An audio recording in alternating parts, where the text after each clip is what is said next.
First of all, Pakistan is not following Islam. Are you joking? I'm saying not Pakistan have 90% Muslim. Muslim means follow Islam. But Muslim, what Muslim? What Muslim? I remember 15 years ago, it's not today and I heard it's worse, 15 years ago I remember going to a wedding in Pakistan. A wedding where men and women were mixing freely.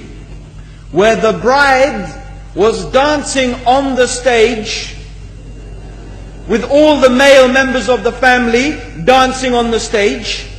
I am sure somewhere around, we probably hidden in a corner then, but I hear now it's open, drinking alcohol. What Muslim are we talking about? This was 15 years ago. Now I hear it's even worse. Oh yes, they're Islam. When the bride and the groom are walking to the car, they're holding the Quran over their head for blessing. That Islam? That's not Islam. What Islam is that? That's exactly the thing I'm talking about.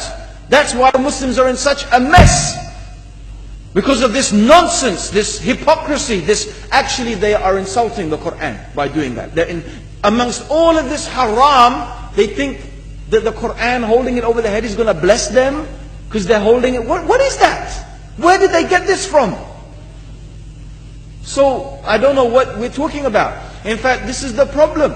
You see, the Muslim world itself is so far from Islam. So many you find here in India. Or I know it's not a Muslim country, but there are lots of Muslims here. But I don't know what sort of Muslim. Most of them go to the dargah and they call upon some dead person in the grave. And they think that by talking to a dead person, they're going to have their needs fulfilled. What's the difference between that and worshipping an idol? There's no difference, believe me. It's shirk. I've seen it myself with my own eyes. I'm praying in the masjid. The adhan goes. The people are praying in the masjid. And the people in the dargah are not coming to the mosque to pray. They're still going around the dargah and making all their whatever the things they do. What's that? That's not Islam. You go to many countries.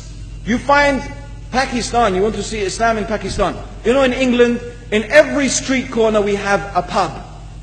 You know what's a pub? You know what's a pub? Like a bar, you know, a place where you sit and drink alcohol. Yeah? Yes? In Pakistan, believe me, they have something worse than that. Yes, worse. On every street they have a picture of a palm. Everywhere you see it. Hanging from the windows. They have the picture of a palm. What's that advertising? Something worse than drinking alcohol. An invitation to disbelieve in Allah. That they're going to read your hand and tell your fortune. Shirk. It's shirk. Whoever believes, the Prophet said, sallallahu alayhi wasallam, whoever visits a fortune teller out of curiosity, Allah will not accept their prayers for 40 days. Whoever believes in the fortune teller has disbelieved in Allah and His Messenger. That includes, by the way, horoscopes. Yet you see in Pakistan, a picture everywhere of a hand. Worse than a pub. Worse than a pub. It is better to drink alcohol than make shirk with Allah. Yes.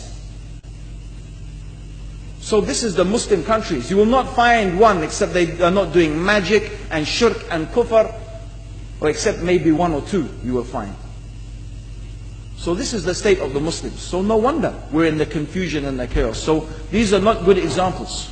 And this is really, in fact, the very reason that I'm saying why we are in such a big mess.